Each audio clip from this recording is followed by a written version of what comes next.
Alors, pour avoir de l'énergie, il y a deux chemins, deux philosophies bien différentes. D'un côté, on a ce qu'on connaît tous, la stimulation, et de l'autre, quelque chose de moins connu, l'activation. Dans cette analyse, on va voir ce que la source nous dit sur ces deux voies qui sont franchement aux antipodes l'une de l'autre. Et ça nous amène à la question de base, la question fondamentale finalement. Cette énergie qu'on utilise tous les jours, elle vient d'où au juste ? Alors, la source, elle nous propose une métaphore assez forte pour y voir plus clair.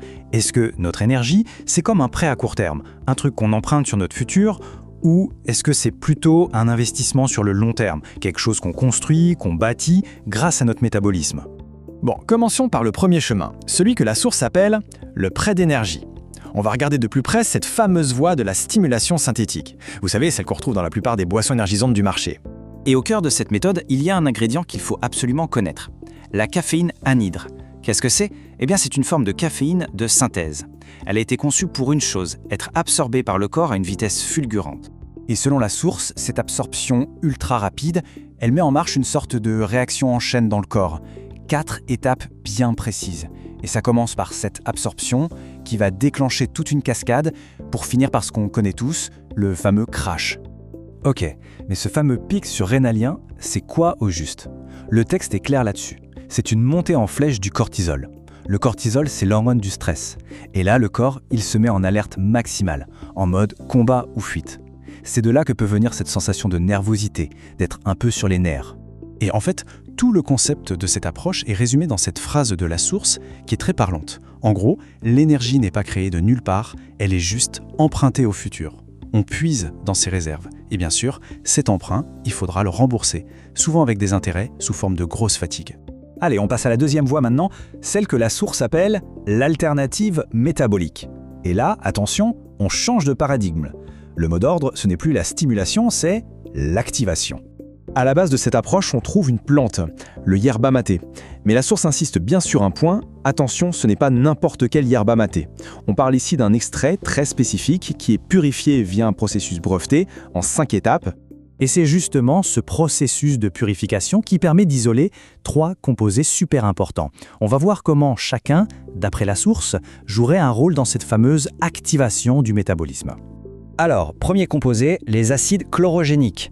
D'après le texte, ce sont des antioxydants puissants qui aideraient à avoir les idées plus claires et qui favoriseraient une énergie vraiment calme, vraiment stable, bref, tout le contraire de l'agitation nerveuse.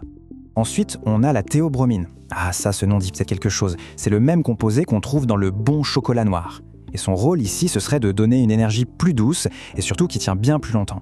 Et pour finir, le troisième composé, les saponines du maté, celles-là, elles agiraient vraiment sur la mécanique interne du corps. Comment ? En soutenant ce que la source nomme la flexibilité métabolique. En termes simples, c'est la capacité du corps à aller puiser dans les graisses pour les transformer en carburant. Ok, maintenant qu'on a bien exploré les deux chemins séparément, il est temps de les mettre face à face. Le grand carrefour, stimulation contre activation. Qu'est-ce que ça donne quand on compare directement les données de la source ? Alors, comment ces deux approches se comparent-elles vraiment ? Prêt à court terme ou investissement long terme ? On va regarder ça point par point. Le tableau comparatif est assez parlant. D'un côté, on a la source synthétique, avec, selon le texte, des risques de palpitations cardiaques et ce fameux brouillard mental après le pic. De l'autre, on a une source naturelle qui est plutôt associée à une énergie qui dure, sans cet effet montagne russe, et même des bienfaits décrits comme neuroprotecteurs. Mais la différence la plus spectaculaire, c'est peut-être sur le métabolisme. D'un côté, un pic d'insuline et de cortisol, de l'autre, un soutien à la sensibilité à l'insuline. C'est vraiment deux mondes. Il y a un dernier point que la source considère comme absolument essentiel pour faire la différence. C'est une histoire de validation. Une validation par une référence bien précise, le PDR. Alors, le PDR, qu'est-ce que c'est ça ? L'acronyme, c'est pour Prescribers Digital Reference. Pour faire simple, c'est une sorte de Bible pour les professionnels de la santé, un répertoire de références qui liste des produits dont les effets et les affirmations ont été sérieusement vérifiés. Et voilà le point clé que soulève la source. Le produit de la voie alternative, Unimed, eh bien, il est listé dans ce fameux PDR. Et ça, pour la source, ça change tout. Ça veut dire qu'on ne parle plus d'un simple complément, mais bien d'un outil pour la santé métabolique qui est, en quelque sorte, validé scientifiquement. Finalement, tout ça nous ramène à la question du départ, mais en la rendant encore plus claire.